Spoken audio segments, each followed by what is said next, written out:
Well, Mariya, Kristin, thank you so much for joining us. Just to kick things off, this is the Ask the Coach Executive Edition.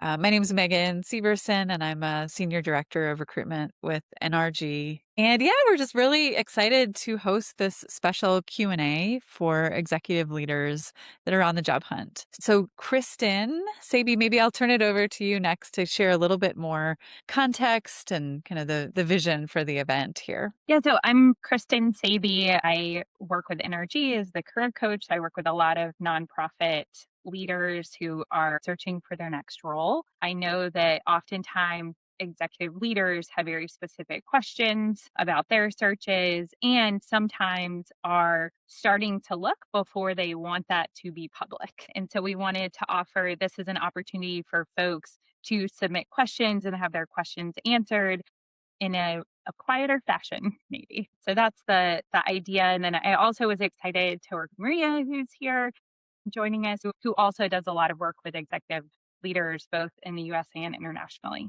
Thanks, Kristin, and thanks, Megan, for welcoming me. My name is Mariya Chetyrkina, and I'm the Senior Leadership and Strategy Advisor with Contempus Leadership. Contempus is a modern leadership advisory boutique firm specifically there to support leaders in the social impact sector. Thank you for the invitation. I too think this is a really cool and great format. Really appreciate energy and spearheading this format. Executive searches are so isolating for leaders. So anything that we can do to build a sense of safe community and give them opportunity to ask questions, we're happy to do so. And really look forward to chatting with you, Kristin, in this conversation and hopefully sharing some information that makes the search and the experience a little bit less isolating for the wonderful leaders out there. Wonderful. Well, thank you, Mariya, so much for joining us and Pleasure. for bringing your wisdom here today. I guess I will kick things off. I would love to start by hearing your thoughts on what executive job seekers should understand about today's nonprofit or mission-driven leadership market before they start applying. I will say one thought I have is that there are some things that are a little bit different and some things that are not right now. I really believe that relationships and networking are like the number one way for executive leaders to find out about roles and to be able to learn everything they need to know before they even apply for a position. And so networking has been and continues to be really important. Another thing to keep in mind, though, is that these searches just take a while. So I've talked to a lot of folks who are like, I've just been recruited into roles over time and have never gone through a search. So if you're going through a search for the first time, it just takes a while. And so, kind of understanding that if it's taking a while, that doesn't mean that something's wrong. It means that it takes a while, I think is important for folks as they're starting to look for their next role, and especially when they're moving into leadership. But I would love to know, Maria, what you think about this. Oh, I completely agree. Really consistent feedback from everyone is that the market feels incredibly disorienting. And I think it's really important to also understand the reason for why it feels disorienting. And one of those reasons is that the old rules of the search that we know so well has in many ways expired. And Kristin, you alluded to that. And another reason it's just so incredibly disorienting is that we're seeing a lot of disruptions that are really starting to layer out. So the instinct in many ways to sort of write out maybe some of these changes and challenges until things go back to normal may not be the right instinct right now. I think it's really important to really realign your strategy. And Kristin, you alluded to that versus sort of waiting for things to go back to normal and resume your search. One of the ways that I've supported my clients is in really thinking about it in terms of a compass versus a roadmap. The social impact sector has always had this roadmap to leadership, right? We understood the ladders, we understood the predictable next rungs, we sort of knew where things were going. And that in many ways is shifting or becoming and taking new shape. So really thinking about what your internal compass is going to be as you're navigating the search, where you see the next right step, what your direction is versus sort of waiting to be recruited in or really truly understanding what that next specific ladder is. It's incredibly disorienting. The changes are layering. And I think with that, leaders are just going to have to really adjust and layer their own changes to how they approach the search and how they understand the market. Yeah. Yeah, and it takes a while. I've heard a lot of folks who are like, well, I've talked to people at this organization, and that used to be just what that's all you needed. And now there's more competition. Organizations are looking for lots of different things in Mhm. leaders. I do think that like understanding your own compass and who you are and your skills is really, really important. Yeah. One of the questions that came up through this survey was, what are some of the most sought after skills for leadership positions in nonprofits right now? Yeah, I'm happy to start on this one. It's a great question. And I think it's an important question to always ask yourself and recalibrate and making sure you're sort of connected to what's happening in the market. But one of the real shifts that we're seeing is that it's no longer a skill that we used to pick out of a competency list. It's really more about trajectory. So search committees used to really hire leaders that ran the systems well, right? And those systems were today's systems, and they were really looking for skills that could run those systems. But what we're seeing right now, again, the systems are changing. So committees are really looking for leaders that certainly bring competencies and skills and all of the great things that are required, but they're also bringing the trajectory in those skills and capabilities that's going to really allow them to change with those systems, right? To really help those systems change and move forward. Certainly, that always goes back to your comfort with ambiguity, your ability to do more with less without burning everybody else out. Certainly, it goes back to the skill of fluency across stakeholders. And the list can go on, but it's also about this overall trajectory of your capabilities and skills to help organizations and those systems that run those organizations move forward. Again, given all of the changes that are layering across the mission driven world. So that's why I always sort of encourage leaders to, yes, think in lanes, but also think holistically on their overall trajectory in those skills. Yeah, and I also think like in terms of like skills that organizations need to, it really depends on the organization. Like there is no one answer to that too. And so, I mean, there are certain things like for executive director roles, 9 out of 10 times, you need to have a strong record of fundraising and relationships with funders in your area. Like there are certain skills that I think we see come up time and again for certain leadership positions. But then there will be some organizations that are looking for a really unique set of skills and relationships or connection to the issue. And so I think we're going to talk about this later, but it's like the more you can dig into what is unique about this organization and how it aligns with your skills and your experiences and where you want to go and your relationships, that is kind of like where you find the sweet spot. Like they need you and you need them, and we need to find one another. But I do think because there's just so many people applying for jobs right now, which is like another thing we haven't talked about, like the use of AI amongst candidates has really exploded in the past 1 to 2 years, which means that it's really easy for folks to apply for jobs. So, to have your application float to the top, you need to be really leaning on what makes you unique and special as a candidate aligned with what they need, which can look different ways. Like that right role could be in philanthropy and it could be in an advocacy organization, but they're probably looking for the same kinds of relationships or the same skill sets or your experience managing teams or something. There's probably commonalities between those roles, even if they're in different nonprofits. Agree. Yeah. Another theme that came up is taking that next step in your career trajectory, right? Like proving that you're ready before you have the title. So, how could candidates who've been maybe in a number two in their organization make a compelling case for why they should be the first time number one or in an executive role? I talk to people about this a lot. I was like, Yeah. do not apologize for not having been an executive director before. Right. If you have been a deputy executive director, a managing director, the deputy development director, you have a lot of very relevant experience, and you need to lean on that experience. Tell those stories about the funder that you built a relationship with or about the like program that you developed, and tell them what you have done.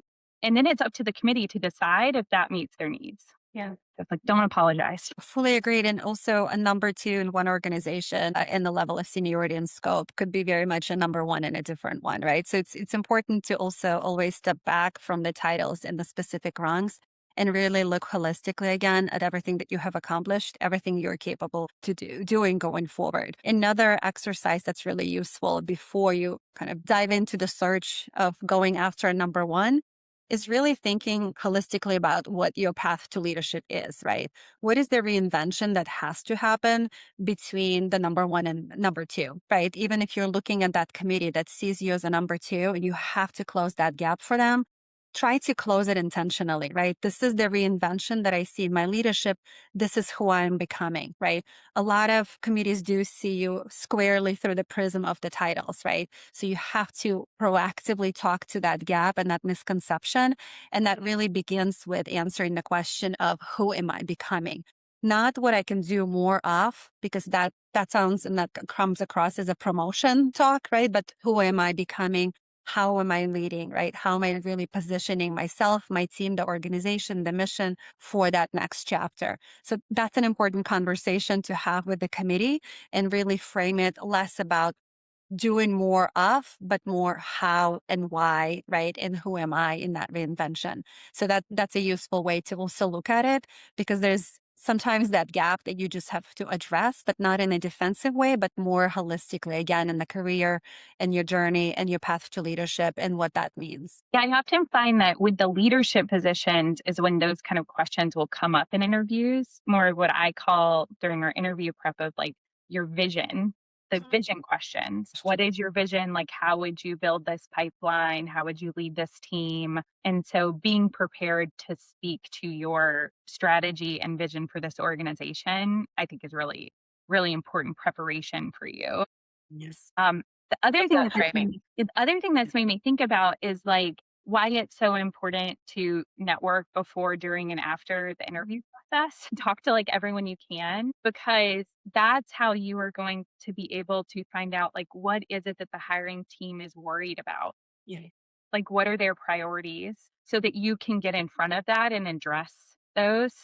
Have examples ready, have like your why behind why you're looking to make this transition. Like, what are the concerns that people are going to have? And we can address those right away. For a job seeker who has an area of their skills they want to build up, but maybe they don't get an opportunity in their current role to do that, how would you recommend they get that experience that might be unavailable to them in their current or previous roles? Yeah. And I think before I answer that specific element of the question, I want to also take a step back. I've seen candidates just like freeze because they think they have to master a skill completely Right. before they can claim it, right? Like Yep. finance, let's use that as an example.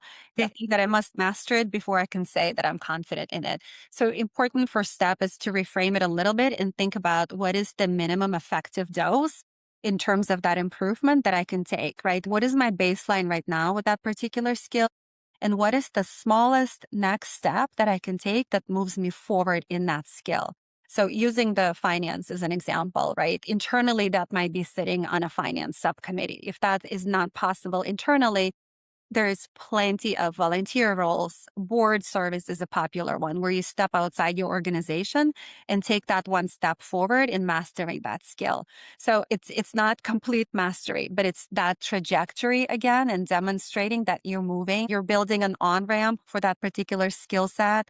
And that's what the committee needs to see if that's the gap you're trying to close for a particular role, right? You're proactively demonstrating, you're not hiding that gap necessarily, but you're saying, yes, I have not owned the full P&L, for example, but these are the steps that I have taken in the last 6 months in terms of mastering that skill. And these are the things that I'm doing. And usually the committees react really positively to that, especially to the candidate proactively owning a perceived gap, right? And demonstrating a strategic approach to covering and it does not always have to be within the scope of your role or organization. There's so many opportunities. But again, like don't freeze and try to just cover the entire, MBA program through a Right. volunteer project. Think again of what is that minimum effective dose in mastering that skill through practice, through application, internally or externally, to demonstrate the momentum and movement. And sometimes we already have it. That's right. Like sometimes like I tell this to can I mean, this is something that happens a lot. I think it happens pretty frequently with women candidates where they're like, "Well, I've done this, but I don't think I've done it enough, so I don't feel like I can talk about it." I'm like, "No, like we like let's tell the story of what you did in terms of fundraising and what role you played a part of this team. You may not have led or owned the whole thing, but let's talk about what you did to move fundraising. And then it's up to the hiring committee to decide if that's enough. So going back to that, what is the baseline? Because a lot of times that baseline is already solid and quite impressive. Yeah, yeah. And if there are skills gaps that you want to, yeah, there are ways that you can kind of build more confidence in those. And sometimes folks need like transition roles. So sometimes it's like, maybe your goal is to be an executive director, but maybe your next position is one that is getting you closer to that goal, that is getting you the development experience, or it's like a role that is more involved with board relations. And so sometimes there might be like steps along the path too. One of the things I'm loving about this conversation is just the framing of the challenges and kind of flipping it to think, think just a little bit differently or more, yeah, what the opportunities are and really what we can do within our own experience to just put ourselves out there. One of the themes that has come up is for people that have more generalist skills, right? How can candidates with broad and cross-functional or maybe non-traditional backgrounds best position themselves as strategic leaders and frame their experience in that way. It's one of my favorite questions. Yeah. Kristen, you want me to jump in? Yeah, I mean, I think that like generalist is a strength. Yes. Yeah. Like being able to Yeah. manage communications and development and to develop a new program, like that's a It's huge it's strength. it's so right. I mean, when we take a step back and think, what is leadership on top demand? And it requires sense making, right? And sense making requires different frames. A specialist sees it through one frame and they see it through that one frame really well. A generalist has collected multiple frames, be it sector, function, discipline, domain, right? And they can manage them well at once, right? And that leads to this ability to really tackle complex problems through that holistic approach. That's not scattered. That's quite a power skill, right? So don't apologize for the range. Name it as the reason that you can see and do what single track leaders cannot or they miss because they've been operating through that one frame, right? There's this pattern recognition, I think, is top of mind for a lot of leaders right now, right? And how do we really do that well? Well, it's a great asset to have a generalist on your team for that pattern recognition, right? That broad experience buys you that expertise of pattern recognition. You might have worked within different functions of operations and fundraising and external affairs. That's really a gold mine to have as a skill and to really own that.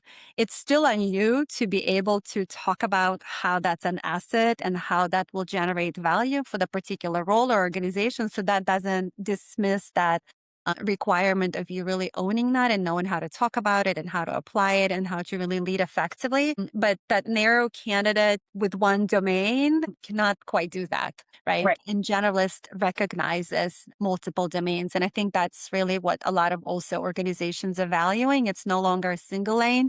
It has always been multiple lanes all at once, but now even more than ever.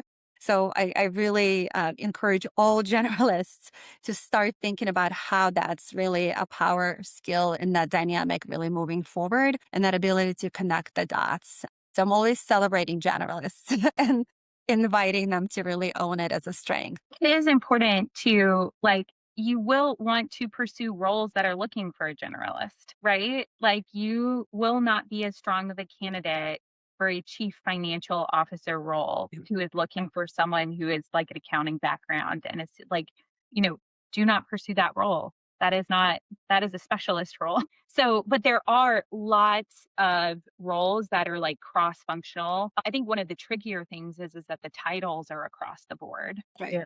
It's like way easier to look at for CFO roles because you just type that in. But, these like cross-functional roles could be chief of staff or managing director or deputy executive director or chief of program or made up title here. Like, organizations get really creative. But I do think that you want to look at that as a strength and pursue roles that are Yeah. really looking for that skill. And just as a little side note, I just finished Your Hidden Genius. I don't know if you read that book. It's fantastic. It talks about aptitudes. And one of the really distinct aptitudes we either have or we don't is generalist. And funny enough, 75% of us are actually generalists when it comes to aptitudes. So we are in a majority. And I think that's really an important, again, understanding of yourself, your strengths, right?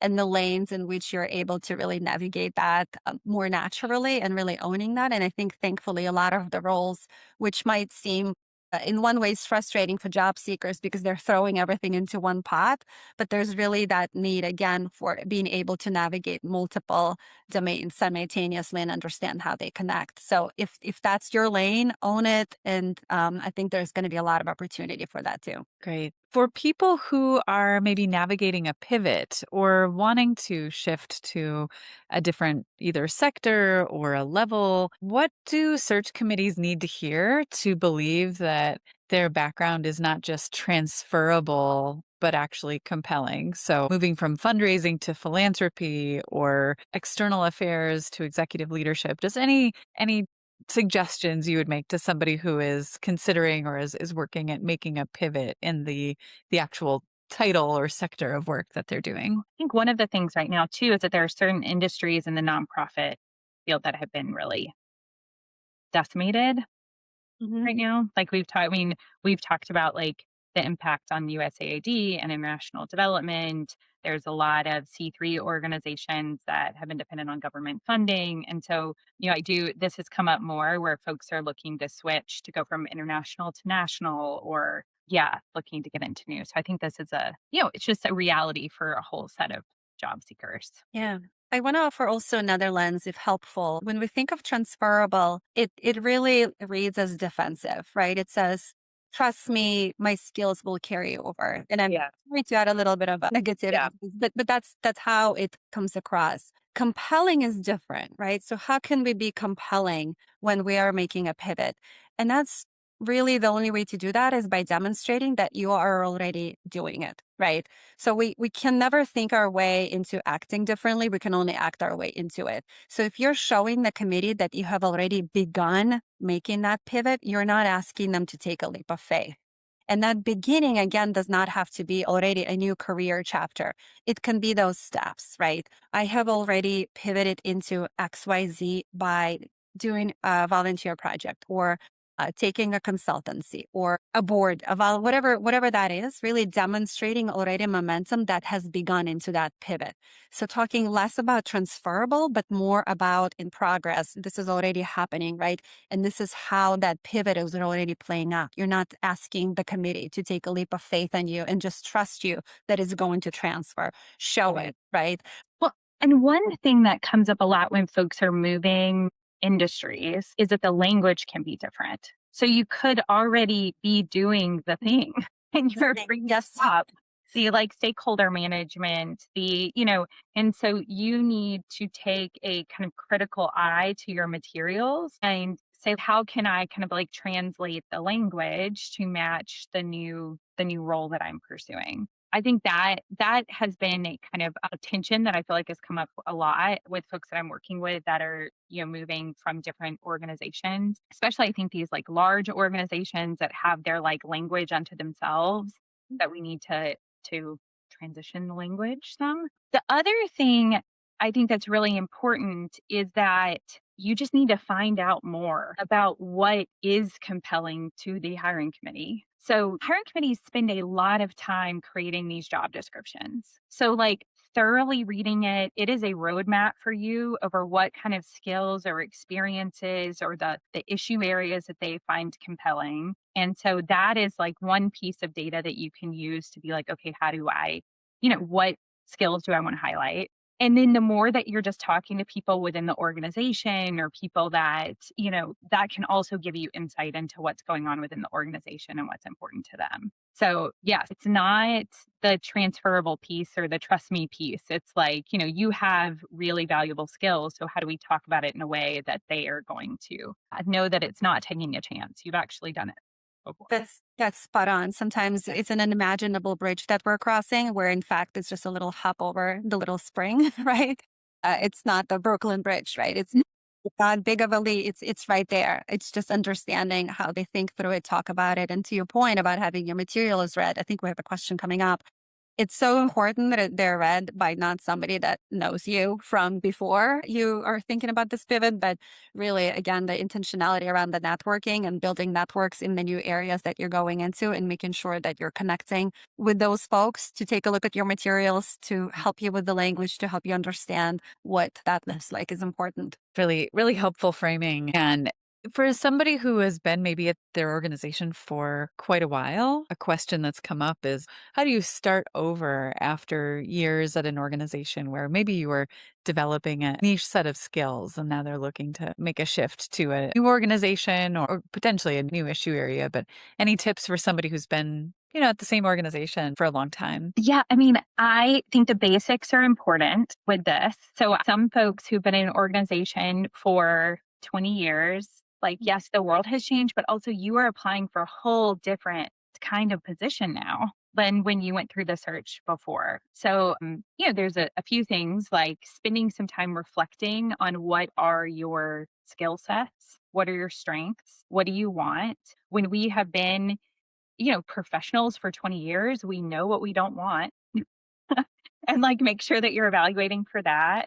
And then that you have some materials that you just feel good about, that your resume is ready to talk to people. And then you just start talking to folks. If you have been in an organization for 20 years, you have a wide network of folks that you have worked with. People have long memories. And I would just start talking to folks, when they transitioned out of this organization, what kind of organizations were they looking at? What was their experience? What skills did they feel like were transferable? I think, just having confidence in your approach and having the materials and your LinkedIn updated, I think can be really, really helpful when you've just been kind of, just haven't done it in a while. That's right.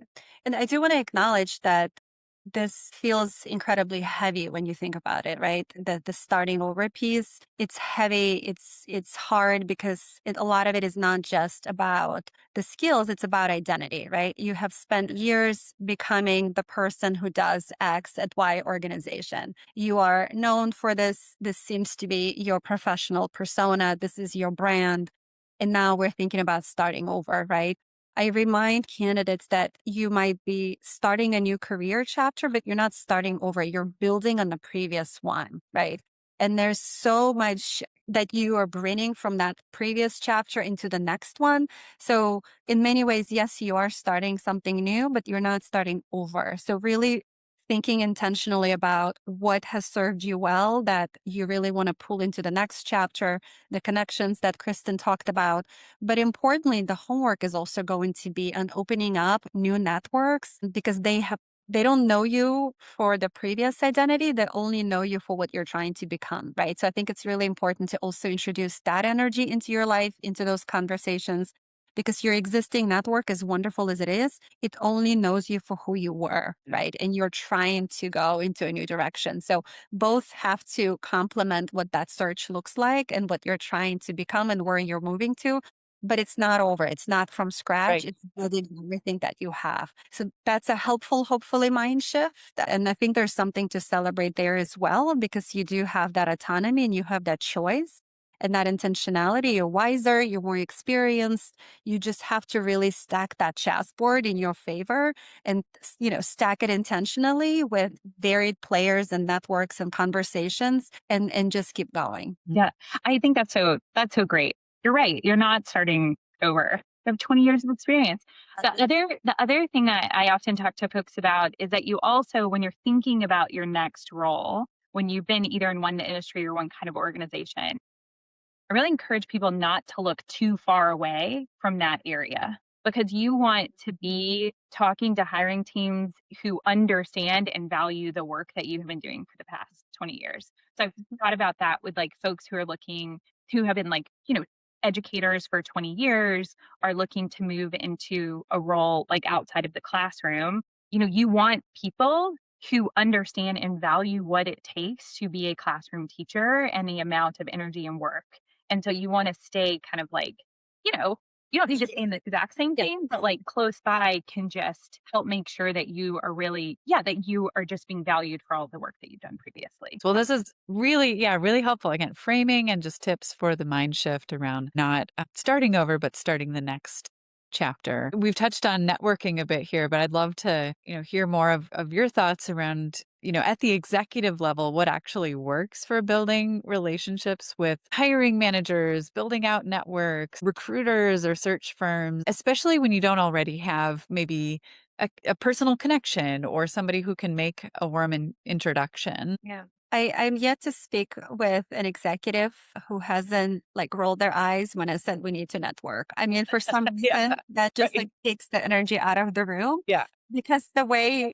yeah. if you think about networking, it just feels transactional and it's like flipping through the old Rolodex, where in fact, it can be one of the best things you do for yourself, not even to address what might be coming up for you in the immediate horizon, but also really address and position yourself for your long-term horizon when it comes to your professional ambitions and career long-term and so on and so forth. So you got to like forget everything you've been told about networking before and really start over. First of all, no networking is the same, right? Megan, you mentioned executive search firms and recruiters. That's a different approach versus staying relevant, being a known identity, right, within your field and domain. So first of all, there's not one approach that you just sort of use for all of it. One of the really important things I think is to not go into it with an ask, right? That's not how you build a relationship. That's not a relationship that will bear any fruits. If you approach each conversation with, can you introduce me? Can you think of me? Do you know of roles? Go into every conversation with curiosity.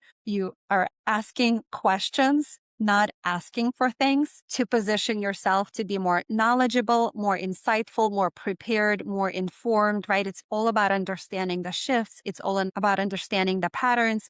It's again, seeing the world through multiple frames. And you can only do that by talking to people, right? So rename it away from networking to just talking to smart, cool individuals. And that's a very different approach than networking. When you go into these conversations, just approach it as curiosity, right? You can't possibly know everything that's happening in your sector, in adjacent sectors, in adjacent industries. So you've got to talk to people to position yourself for that. So just talk to people. That's part one, right? The second part, and I've alluded to it a little bit before, is really expanding your network beyond the people who have always known you, right? They have certainly known your accomplishments, your achievements, your trajectory. They think you're great, but they know the old you, right? And you have evolved, you have grown. You might be actually shifting domains, industries, et cetera, right? So it's important to start layering that existing network with new introductions, right? You can ask for new introductions from your current network, but it's important to start being visible in new conversations, and they will unlock a lot of insights that you might not be seeing from your lane. Those insights are important to inform your job search, to show up prepared into those interviews. Kristin talked about knowing your organization, knowing their pain points, knowing those industries. That can only come through those conversations. So a lot of the networking are just making you a better informed professional. And that ultimately is going to help you land that job, right? The transactional part of it, can you introduce me to so and so? It will come naturally when folks know you, they respect you. There is someone they want to get on the phone with to compare notes. Actually, that's a really helpful guidance that I give a lot of my clients is approach these conversations as a coffee chat to compare notes. You are two peers, both knowledgeable, both with insights, both connected, hopping on a call to compare notes about what's going on, right? Anybody will take you up on that because they can learn and get insights as well. So think about it as having talks with Yeah. interesting people, be open to where that leads you. Lead with curiosity, and those introductions and job leads, they will naturally come from that. And just, I know, Kristin, you will talk about executive search firms, but just a quick plug in. It's so important to build relationships with the firms, with recruiters, so that you are top of mind when those jobs become available. When the job is posted and you're just applying via the search firm at that moment, you are competing. If you already have a relationship with, let's say, Kristin at NRG, and the job is posted, they already think of you. You're not competing. You're already immediately to be reviewed pile, right? So those relationships also need to be planted well before the jobs become available. So if you don't have 3 to 5 firms or 3 to 5 recruiters that you are on first name basis with, start working on that now. Yeah. Yeah. I mean, that's what I always tell people. I was like, your job with networking is listening and learning. Yes. That's what the goal is. And then it is so much easier for someone to hop on the phone with you to talk about something that they can easily provide, which is their insights, their thoughts, their experience with the organization. Like that is an easy lift for most people. And so it's way easier for them to hop on the phone. So that's like, yeah, it's all about the relationships. It is not about the asks. When it comes to really networking overall, like there truly are no rules except like be polite. Like, if someone Come on says to the like, call. Yes. yeah, yeah, but there I was talking to someone just yesterday and she was telling me, she's like, I thought when I was first starting to do like build these or reach out to folks that are beyond my network at the organizations that I'm curious about, that reaching out to folks that were a little few like lower on the leadership ladder, I would be able to get more calls. And she's like, but it turns out when I reach out to folks that are like the head of the department, I'm actually able to talk to them easier. And I was like, yeah, because it just depends on the person and their capacity. So yeah, a polite note reaching out to folks, just do it. Talk to people, meet people, learn. It's not about getting anything out of it. If you put that kind of pressure, it doesn't feel good, frankly. So yeah, it's all about like listening, learning, building relationships. And the same thing with the executive search firms, just reach out to folks. The thing about recruiters is that they are basically facilitators for the search. So they are just implementing the search and making decisions based on what the hiring team wants. So it's not personal, if that makes sense. So like you should feel free to reach out, and recruiters, if they don't think that it's a good fit, they'll let you know. If they don't have capacity, it's not about you. But when you can get on the phone with a recruiter, have an informational call, or when you can share with a recruiter another person in your network that you think could be a good fit for the role, helping kind of like lift up other folks can be really helpful. I also think that like when you have been a finalist for a role, you are a finalist because hiring teams and recruiters are really impressed with you. So like that is prime time to start building relationships with those recruiters, have the follow-up calls, ask hiring managers, like not about maybe feedback on what you did, because 9 out of 10 times it's not really they had to choose between different candidates and you didn't do anything wrong. And they are like excited to talk to you and would like to see you probably at one of their partner organizations because they really liked you as a candidate. So, take those opportunities to build relationships with folks, even when it's like trickier because you really wanted that job. But yeah, folks will help you. Yeah. Thanks for your reflections on these. And I both from personal experience and working with people, I know, yeah, that the term networking just, it's like your goal is to build your network, but what you're doing at, 10 o'clock this morning is not networking. You're just having a conversation. So the more people aren't thinking about it like that, I think it helps, yeah, reframe it. So thanks for all of these great tips. I want to touch briefly on, for people who are maybe currently in their role and are trying to start discreetly looking while they're still employed, especially where maybe public visibility could create risks. Do you have any quick tips for people that are starting to look or trying to discreetly explore their options? Yeah, I think the first one is to really define what looking means, right? Looking is no longer there's a vacancy you're applying, right? Looking, as we've talked about, is conversations with folks, learning what's going on, really taking the time to refine your materials, having the time to show it to others, get feedback, really work either with an executive coach or with a trusted mentor to get clear in your direction. All of those take time, right? Even starting to pay attention to the changes that are happening in the sector and really position yourself. That's what looking looks like as stage one, right? So when you are ready to start applying, right? Let's say it's in January, it doesn't come across as a starting line for you. It's now an acceleration point, right? So I think it's important to also reframe what the process means, right? What different stages are, what looking means, to use your words, Megan, right? And what applying actively means, and really thinking of what is a starting line in the progress that you can make versus when it's an acceleration point and you're already building that momentum. I do want to underscore that materials really should take some time for you at the executive level. It's not updating titles from the last version that you had 7 years ago. Really, executive level resumes demonstrate who you are as a leader, how you think. It's not a list of tasks and responsibilities that you have had. So all of these are great ways to start making progress before you're officially on the market. Yeah. Yeah. And I think it's also like with the materials, I work with people on, it's important to even have like a networking resume that is geared towards the type of work that you want to do.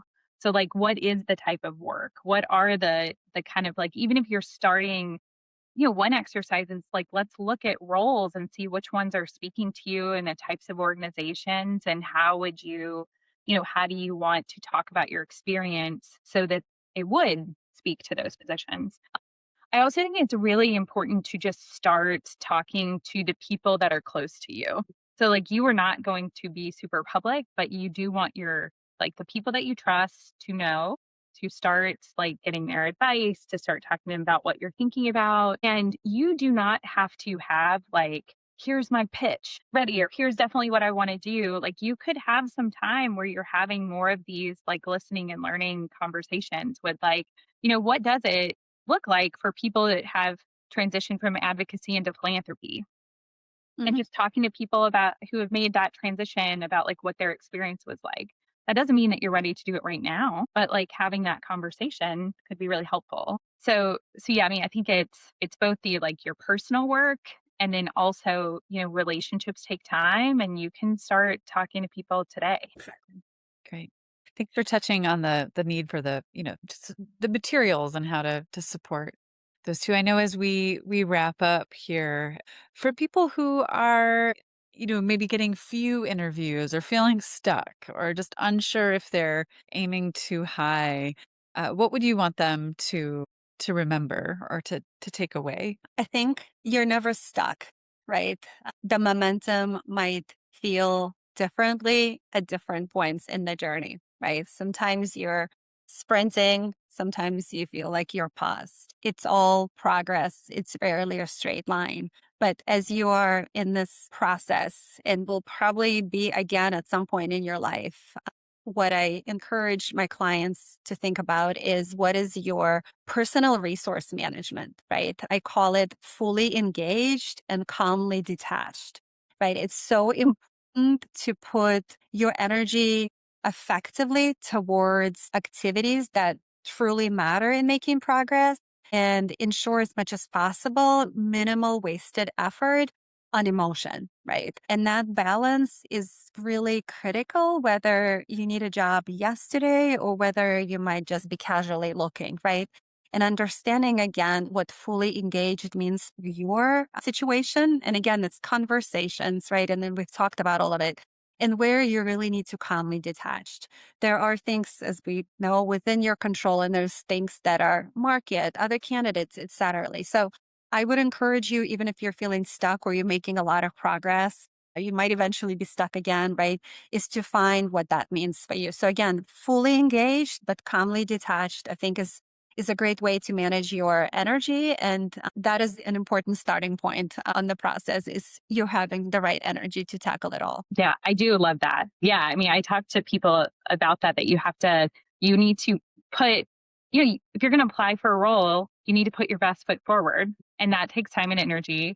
But then once that's done, you need to move to the next one. The more that we're looking backwards, like, why didn't that role work out? When am I going to hit like that just slows you down. I do think the most important thing, so the folks that I've seen who have been the most successful, and success to me is not speed with which they found a role, but the fact that they have found the role that they wanted. Like, Mm. it's the salary, it's the leadership level, it's the issue area, it's truly what they want. And the kind of like through lines with those folks is that they were just consistent. And that was not running the fastest race, and that your capacity on any given week or any given day is going to change based on lots of things. But you want to be kind of consistent and consistently taking concrete actions. So, concrete actions are things that are just beyond yourself. So, hanging out on LinkedIn is not a concrete action. Reaching out to folks to have conversations, like a conversation is just as valuable as an application submitted,